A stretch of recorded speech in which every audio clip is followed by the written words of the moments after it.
அவனியாபுரம் ஜல்லிக்கட்டு கிராம கமிட்டி தான் நடத்த வேண்டும் என்று அமைச்சர் மூர்த்தியை பொதுமக்கள் முற்றுகையிட்டிருக்கிறார்கள். அதாவது அவனியாபுரம் ஜல்லிக்கட்டு விவகாரம் தொடர்பாக அமைச்சர் மூர்த்தியை முற்றுகையிட்டு ஒரு தரப்பினர் அங்கு வாக்குவாதம் செய்து வரதா தகவல்கள் வெளியாகிருக்கு. முகூர்த்த கால் நடக்கூடிய நிகழ்ச்சியில தனிநபருக்கு மட்டும் அழைப்பு விடுக்கிறதா குற்றச்சாட்டு எழுந்திருக்கு. அனைத்து சமூகத்தையும் சேர்ந்த கிராம கமிட்டியும் அழைக்கணும் இந்த ஜல்லிக்கட்டு முகூர்த்த கால் நடும் விழாவில் அப்படின்னு சொல்லி அங்க இருக்கக்கூடிய மக்கள் அமைச்சரிடம் வாக்குவாதத்தை முன் வச்சிருக்காங்க. காட்சிகளை தொடர்ந்து பார்க்கலாம்.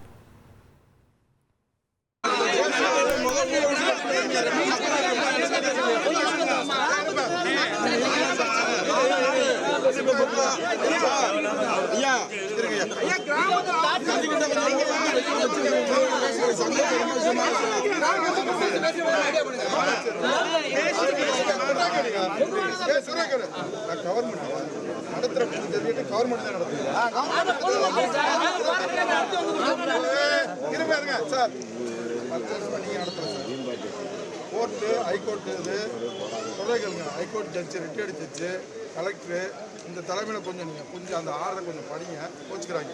நடத்த போகிற ஜல்லிக்கட்டு கவர்மெண்ட் ஜல்லி அதில் ரைட். தொடர்ந்து கூடுதல் தகவல்களை செய்தியாளர் ஜெகநாத் வழங்கிட நாம கேட்கலாம். ஜெகநாத், என்ன நிகழ்ந்தது அங்கு? என்ன கோரிக்கைகளை அங்க முன் வச்சு அங்க அமைச்சர்கிட்ட வாக்குவாதத்தில் ஈடுபட்டிருக்காங்க? மேலும் விவரங்களை பதிவு செய்யலாம் ஜெகநாத். வணக்கம். மதுரையில் பொங்கல் தினத்தை முன்னிட்டு அவனியாபுரம், பாலமேடு, அலங்காநல்லூர் ஆகிய 3 இடங்களில் பாத்தீங்கன்னா அடுத்தடுத்த நாட்கள்ல ஜல்லிக்கட்டு போட்டிகள் நடைபெறும். குறிப்பாக முதலாவது ஜல்லிக்கட்டு போட்டியானது அவனியாபுரத்தில் நடைபெறும். இந்த அவனியாபுரத்தில் நடைபெறக்கூடிய ஜல்லிக்கட்டு போட்டிக்கான முகூர்த்தக்கால் ஊண்டும் விழாவானது இன்று காலை சரியாக 9 மணிக்கு நடைபெற இருப்பதாக அறிவித்திருந்தார்கள்.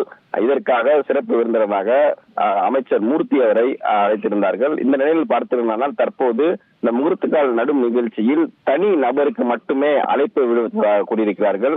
மேலும் அனைத்து சமூகத்தை சேர்ந்த கிராம மக்களுக்கும் அழைப்புதல் கொடுக்க வேண்டும் என்று தற்போது இந்த குற்றச்சாட்டை முன்வைத்து அனைத்து சமூகத்தை சேர்ந்த கிராம மக்கள் கமிட்டியானது தற்போது அமைச்சரிடம் வாக்குவாதத்தில் ஈடுபட்டுக் கொண்டிருக்கிறார்கள். சற்று சொல்ல வேண்டும் என்றால் அவருடைய காரை மறித்து மக்கள் அவரிடம் இந்த கோரிக்கையை வைக்கிறார்கள். தனிநபருக்கு அழைப்புதல் கொடுக்கக்கூடாது, ஒட்டுமொத்த கிராம மக்களுக்கும் அழைப்புதல் கொடுக்க வேண்டும் என்பதை பிரதான கோரிக்கையாக வைத்திருக்கிறார்கள். இதன் அடிப்படையில் தற்போது காவல்துறை பொதுமக்களிடம் பேச்சுவார்த்தை நடத்தி கொண்டிருக்கிறார்கள். பேச்சுவார்த்தை முடித்த பின்பு பார்த்தீங்கன்னா தற்போது மீண்டும் அந்த முகூர்த்தங்கள் நடும் பணியானது நடைபெறும் என்று எதிர்பார்க்கப்படுகிறது. ரைட். உங்களுடைய தகவல்களுக்கு நன்றி ஜெகநாத். 1,25,00,000 மனங்களை வென்ற தந்தி டிவி யூடியூப் சேனல். தவிர்க்க முடியாத தம்ப்நெயில்ஸ், கலக்கலான கான்டென்ட்ஸ். நீங்களும் இந்த குடும்பத்தில் இணைய இப்பவே சப்ஸ்கிரைப் பண்ணுங்க. அசுரபலம் கொண்ட எங்கள் டிஜிட்டல் கரங்களில் உங்கள் விளம்பரங்களை சேர்க்க வாட்ஸ்அப் பண்ணுங்க. 8939888378. Email advtthanditv@dttv.in.